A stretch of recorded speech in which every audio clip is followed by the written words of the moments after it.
Ever met someone who changed the trajectory of your life? Yes. For me, it's a series of mentors that I've met along the way who have made a mark along my path. From high school to professional growth and personal development, these are some of the people who have made me who I am here standing in front of you today. So in my speech, I'm going to give some of the key mentors that I've met along the way and key takeaways from each one of these people. Starting off, my brother Troy. Since I was in high school, I'm not still in high school. Troy would tell me all the lessons that he learned throughout his life so that I could apply them to my own. One of the things we discussed was joining the Air Force. I told him I was interested, and he strongly encouraged it by saying that if you don't join the Air Force, you could be doing the same thing you're doing today, 10 years from now. So I followed his good advice and enlisted in the Air Force at 20 years old. And these are some of the people that I met during that path. Technical Sergeant Kenneth Allen, my drill instructor. You know the guy in the movies who's yelling in your face? It's a real thing. Sergeant Allen actually told me he was going to rip my arms off one time because I kept bending them while I was marching. But he did a really good job of humbling himself. And one time he told us all a conversation that I'll never forget. He said, everybody puts their pants on the same exact way in the morning. Now, when I got to California, these are the gentlemen that welcomed me with open arms. They took me under their wings, taught me so much, and showed me what it's like to have a family away from home.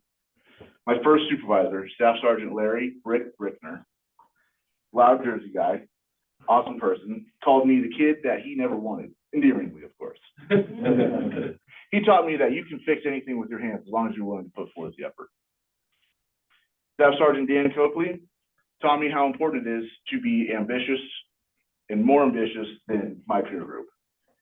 Anytime there was something going on that our shop wasn't busy, but another shop was, he volunteered me. He said, you go do it.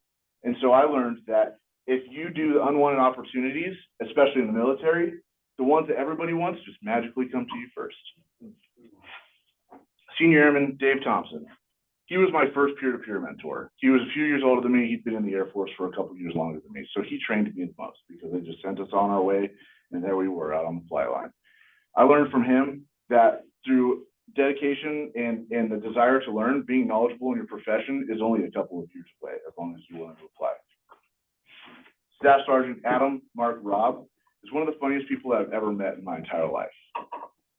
He's also a master mechanic, but he never turned down an opportunity to make a whole room full of people laugh. And so he taught me the balance between not taking life too seriously, as well as being awesome at what you do professionally. Tech Sergeant Steve Manning is someone that I got a lot of one-on-one time with, more than most got to have with him at this stage in his career, so I felt blessed by that. And he taught me more than anybody, but nothing more important than this. Take care of your people. There was a time when we were deployed together. He was a shift leader. I'd worked 21 days, 12 hours straight, and he said, take the next day off. I was apprehensive because I wasn't sure what the consequences might be. He said, listen, I'm a tech sergeant. I lead the shift. You let me worry about that while you have your day off. And that taught me that in leadership positions, sometimes it's better to seek forgiveness than it is to ask for permission. Just take one for the team. So these are the military mentors that I had that I learned lessons from. And I carry these lessons I learned from them still to this day. These people set me up for the civilian world, which started 4 years ago for me. And these are the mentors I've met since then. Matthew Blankenship was my first boss. I was an hourly employee and he was a supervisor, which meant that he was on salary. He didn't get paid extra when he worked more than 40 hours a week. Well, a lot of times us as technicians had to work more than 40 hours a week, and we got a little bit of overtime change, and it was pretty cool. And we worked the weekends, but no matter what, Matthew was there. He taught me, lead from the front and never ask your people to do something that you're not willing to be right there with them doing. About 2 years into my civilian career, I finished up my bachelor's degree and was about halfway through my master's degree. And so I decided it's time for me to move up to management. I'm done being a technician. I'm ready to go. And I had carefully crafted my reputation as someone who can get things done and also can lead teams on the hangar floor. And so I applied for a position under a man named Joe Cannon. And I wasn't qualified for this position whatsoever on paper. But Joe had heard through the grapevine about my reputation, and so he gave me a chance. So I learned from him, give someone that has a good reputation a chance and see what they're capable of, whether or not the paper said that they're capable of it. Rebecca R.C. Cruz. She's the only person I know who's willing to put forth more hours than me before needing to rest. But along with that, we have a great friendship, and she's taught me to be assertive in ways that, you know, a lot of people don't think about. Speak up for yourself, stand up for yourself, stand up for your people, and to look at every situation from every perspective that you can imagine. After I finished my MBA, 16 days later, I got bored and decided that I wasn't doing enough in life. And so I decided to take on a side hustle, a side endeavor of being a financial professional.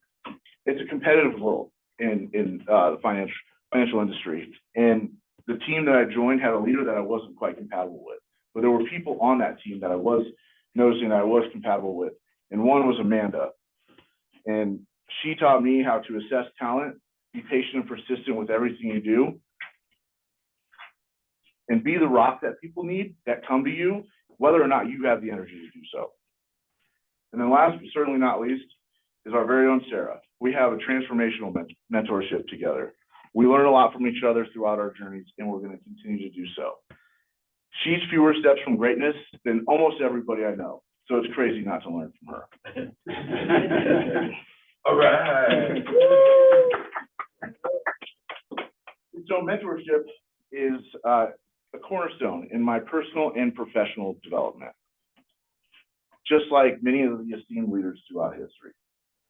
So, in summary, I've talked about my mentors and the key takeaways. My challenge for you is to patiently wait for my next speech, because then I'm going to go into further detail about how these mentors have shaped me into who I am today, and how I'm living my dream of being a leader and a mentor.